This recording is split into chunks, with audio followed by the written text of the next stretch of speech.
Page number 155 गति show शब्द प्रति मिनट स्टार्ट। अध्यक्ष महोदय, राष्ट्रीय शिक्षा तथा अन्य भाषाओं के प्रश्नों पर मैं इस समय चर्चा नहीं करना चाहता। इन दोनों विषयों पर चर्चा भाषा विधेयक के आने पर की जाएगी। इस समय मैं यह चाहता हूँ कि पहले इस बात पर विचार करें कि शिक्षा का माध्यम कौन सी भाषा हो। मेरे विचार में शिक्षा के हित में इस बात की अत्यंत आवश्यकता है कि अपने देश में मातृभाषा को या जिसको हम अपने देश की राष्ट्रभाषा कहते हैं उसको शिक्षा का माध्यम बनाया जाए। उच्चतम शिक्षा का माध्यम भी मातृभाषा होनी चाहिए। इसमें पाठ्य पुस्तकों की कठिनाई हो सकती है, लेकिन यह कहना कि जब तक पाठ्य पुस्तकें न बन जाए तब तक मातृभाषा को शिक्षा का माध्यम न बनाया जाए, यह गलत तर्क होगा। यह तर्क अपनाया गया तो हम कभी भी मातृभाषा को शिक्षा का माध्यम नहीं बना पाएंगे।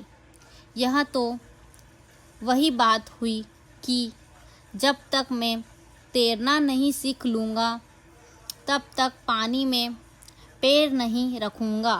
इस तरह तो मैं समझता हूँ कभी तैरना नहीं सीखा जा सकता। इसलिए किसी तरह एक बार पानी में कूद जाए, एक बार यह फैसला ले लें कि मातृभाषा को शिक्षा का माध्यम बनाया जाएगा और तत्काल यह फैसला लेकर शिक्षा शास्त्रियों से कहा जाए कि वे तेज़ी से पाठ्य पुस्तकें तैयार करें या उसका अनुवाद करें। पैरा विज्ञान की शिक्षा के बारे में कहा जाता है कि विज्ञान की पढ़ाई का माध्यम मातृभाषा में होने से बड़ी कठिनाइयों का सामना करना पड़ेगा। मैं इस बात को नहीं मानता। मैं तो यह मानता हूँ कि मातृभाषा में विज्ञान की शिक्षा देना सबसे आसान है।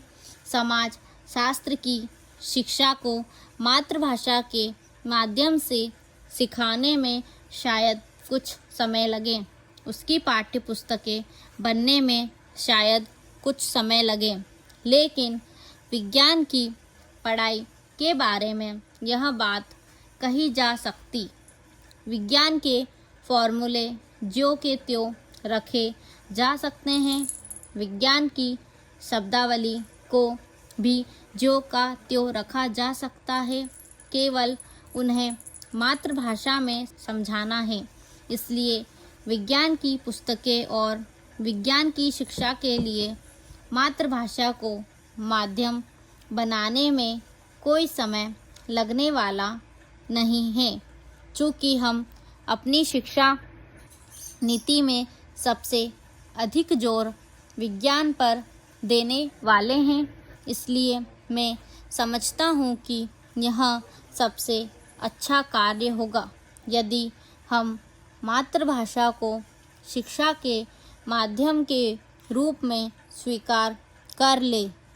पैरा अध्यक्ष महोदय, हमारे शिक्षा आयोग की रिपोर्ट में एक बात और बहुत अच्छी कही गई है और वह यह है कि हमें अपनी शिक्षा में विज्ञान को अधिक महत्व देना होगा। आज की दुनिया में यदि हम तेज़ी से प्रगति करना चाहते हैं तो इसमें कोई शक नहीं है कि विज्ञान की शिक्षा पर सबसे अधिक जोर दिया जाना चाहिए। लेकिन इसके साथ साथ श्रीमान मैं यह भी निवेदन करना चाहूँगा कि विज्ञान की शिक्षा के साथ साथ हमें अपने बच्चों की अन्य विषयों की शिक्षा पर भी महत्व देना चाहिए। स्टॉप।